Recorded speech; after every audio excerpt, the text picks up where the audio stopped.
संस्कृति, धर्म, विरासत, कला, राजनीति, नृत्य, स्वाभिमान, देश तथा अपराध और अपराधी सब पर नजर कर्म सिद्धि समाचार की। चालू है।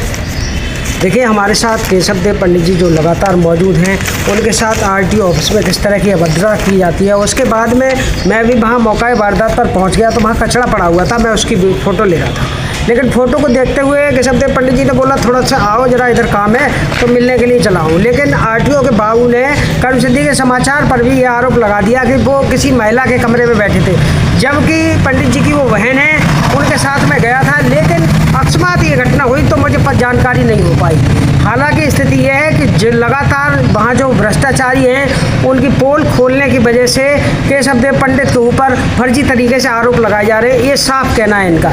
लेकिन ऐसी स्थितियाँ जो लगातार हो रही हैं, जो विभागीय अधिकारियों की पोल खुलती है और उनके चमचे बौखला जाते हैं। चमचों के बौखलाने के कारण लगातार ऐसी स्थितियाँ बनती हैं कि जो आदमी पोल खोलता है उसी के ऊपर विभाग के द्वारा जो सीनियर अधिकारी हैं थाना बन्ना देवी पहुँचते हैं रिपोर्ट लिखाने के लिए। क्या ये मामला सही है? क्योंकि जब हकीकत दिखाई जा रही है, हकीकत खोली जा रही है, जांच बिठाई जा रही है, तो उसके बाद केशव देव पंडित के साथ ऐसी अभद्रता या एक निंदनीय अपराध कर रहे हैं जो जबरन उसके नाम रिपोर्ट लिखा रहे हैं, जो कि पहले से भी अपराधी हैं। इनका साफ तौर पर ये कहना है कि वो व्यक्ति पहले से भी अपराधी है और हमारे पास कुछ साक्ष्य प्रमाण भी हैं कि उनकी भाषा किस तरह की थी। हम आपको साक्ष्य तरीके से दिखाएंगे। कैमरामैन सहयोगी के साथ दुष्यंत सक्सेना, कर्म सिद्धि समाचार, अलीगढ़। मारो तुम मारो, मैं सब करता हूँ।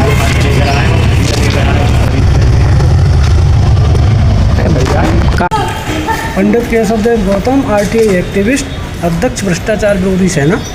मैंने पिछले 4-5 महीने से आरटीओ के स्टाम्प चोरी, करोड़ों रुपए के घोटाले की शिकायतें कर रखी हैं, जिसमें जांच शासन द्वारा चल रही है।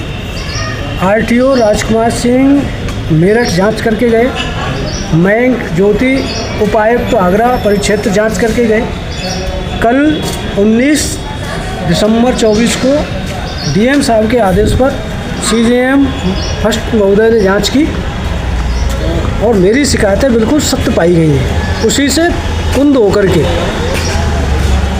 आज मैं तहसील उसमें आरटीओ गया था अपनी अपील रिसीव कराने, लेकिन पहले से ही वहाँ मौजूद एआरटीओ प्रवेश कुमार यादव और उसके अवैध दलाल नरेश, कासिम, यामीन आदि कुछ पुलिस स्टाफ और अवैध दलाल जिनके हम पहले से ही शिकायतें कर चुका हूँ, जो अवैध वसूली में पहले भी उन पर मुकदमे दर्ज हुए हैं। महुआ खेड़ा थाने में एक मुकदमा दर्ज हुआ था 15,000 रुपये रिश्वत लेने का एआरटीओ और उस ड्राइवर नरेश कुमार के खिलाफ। कितने दिन पहले? करीब 6 महीने पहले। उसकी भी मैंने शिकायतें की, जांच चल रही हैं। आज मैं आरटीओ ऑफिस गया था लगभग 1-1:30 बजे अपील रिसीव कराने।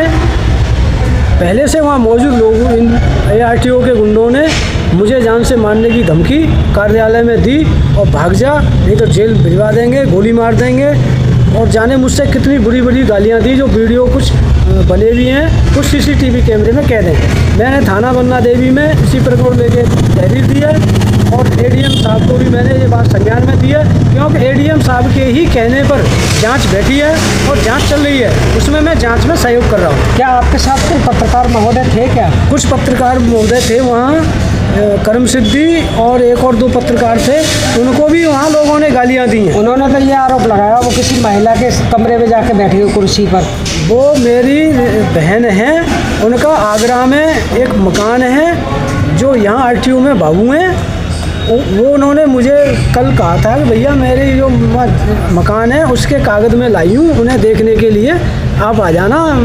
तो मैं वहाँ उन कागज़ों की फ़ोटो कॉपी लेने गया था, लेकिन मैं गया ही था कि मेरे पीछे एआरटीओ और कुछ पुलिस वाले और अपने गुंडों को लेकर के पहुंच गए। ऐसी कंडीशन में आपने क्या निर्णय लिया है? मैंने ये निर्णय लिया है कि प्रशासन को मैंने सारी सच्चाई अवगत करा दी है और पहले से ही प्रशासन मेरे बारे में जानता है। अगर मैं कहीं भी किसी प्रकार का 1% भी दोषी हूँ, या मैं कहीं किसी से कोई अवैध वसूली करता हूँ, या मैं किसी से कोई ब्लैकमेलिंग करता हूँ, या मैंने कभी किसी से कुछ दिया है, तो प्रशासन मेरी जांच कराए, और अगर मैं 1% भी किसी भी प्रकरण में दोषी पाया जाता हूँ, गलत कार्यों में दोषी पाया जाता हूँ, तो मुझे तत्काल जेल भेज दे, मुझे कोई आपत्ति नहीं है। लेकिन मैंने भ्रष्टाचार का हमेशा विरोध किया है, खुल के किया है, और करूँगा और करता रहूँगा। मैं ऐसे भ्रष्टाचारियों की धमकियों से डरने वाला नहीं हूँ, चाहे वो आरटीओ हो या अन्य कोई माफिया हो।